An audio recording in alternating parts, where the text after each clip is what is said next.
to Nicole in, I believe, the newsroom. Nicole, you have a guest, do you not? That's right, Brett. We have more expert analysis in the newsroom now with David DeMatthews. He is an education professor at UT Austin. Thanks so much for being with us tonight. What's your initial reaction as the votes are coming in? Well, it seems like a lot of the voters are maybe a little less concerned at this point in time about gun safety and school security, because I think that was a really big issue several months back preceding the Uvalde shooting. Beto was closer in the polls, and now today it seems like voters have kind of moved on maybe to some other issues, and they're less concerned about school safety. It's true. Beto campaigned on gun safety and making sure that our students are safe at school, but so many other issues are resonating with voters right now in Texas, including the economy and inflation. That seems to be a big sticking point for a lot of voters in polls that we have seen as of late. You are an education expert. You understand the school system. What do you believe needs to happen?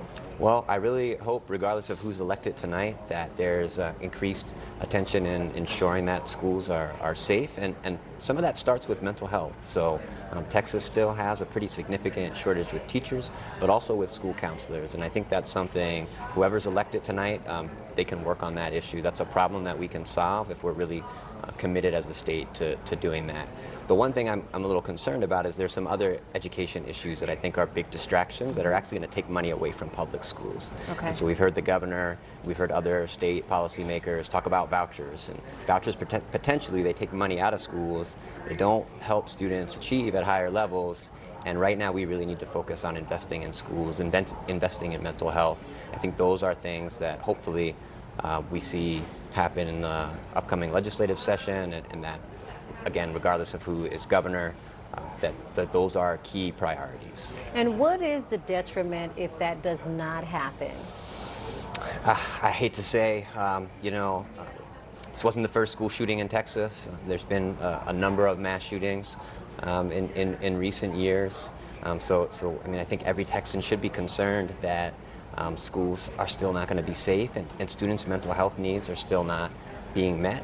And now teachers are leaving the profession, and so I think those important relationships that help kids feel safe, protect them from bullies, if those teachers aren't there anymore, if they're not supported, if they're exiting, then I think regardless of whether there's another school shooting, our kids just aren't going to be doing well, and I think every Texan should really care about that. Sure. And what does success look like in terms of improving the school environment for students across Texas? Sure. Well, first of all, it's having a high quality public school teacher in every classroom, right? So there's about 43,000 teacher vacancies last year. So it's been a big, heavy lift for school administrators to try to replace these folks. And unfortunately, a lot of the teachers that are coming in, they're coming in from alternative pathways. They're not as prepared. They're less likely to move student achievement. And unfortunately, which is a common thing in Texas, those teachers disproportionately serve low-income students, students of color, students in rural and urban districts that really need the best teachers, the most qualified, the most experienced. And so again, I really hope that our state leaders take a strong look at the teacher workforce, look at the amount of school counselors we have, and really try to invest as hard as they can into programs that support public schools, support public school teachers, and not be distracted by vouchers, and also to be honest to the public about school security. Schools are not built to keep people out. They're really built to invite the community in, and so school security is really important. We need really to have other investments, though, to keep kids safe and make sure they thrive. And what impact does it have when you have a situation like Uvalde, where there were promises that safety measures would be in place by a certain time and they were not? What impact does that have on our ability to trust and to move forward? Well, I think there's been a lot of promises in the past, even before Uvalde, and I think it really creates a lot of distrust between people who are working in schools and families that trust our state policymakers to ensure students are safe. And that's why there's a recent report actually found that only 5% of teachers feel valued by state policymakers. And I think school safety and security gun policy are some of those issues, also teacher pay, and also just the way some Texas politicians talk about teachers, calling them groomers or, making accusations that they're teaching white students to, hate America and hate themselves. There's just a lot of lies and a lot of rhetoric right now that make teachers really feel devalued. And I think we need a change in rhetoric. And if you were having a conversation with policymakers across Texas, sharing with them best practices for how to improve relations with educators, help them feel valued, and help them be progressive in the classroom, what would you say to them? Just look at the evidence, right? So there's a long research base that supports paying teachers well, providing high quality professional development to them, to investing in mental health.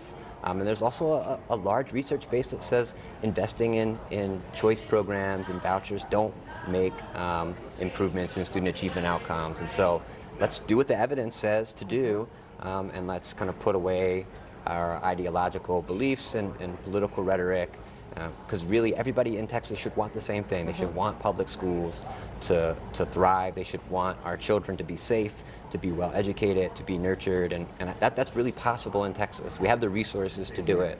We just have to have the political will. Political will. And what are your final thoughts as we wrap up our conversation? I want to be optimistic. I'm a former teacher. I work in education. I want to be optimistic that our policymakers will come to their senses and really listen to teachers, listen to families, and do what's right for Texas children. I do hope there is a meeting of the minds and that we have greater collaboration moving forward, no matter what our state leadership looks like. Yeah. David DeMatthews with UT Austin, thank you so much for your time. We appreciate it greatly. We do want to get over to our colleagues to talk about updates on our local races. Take a look at this.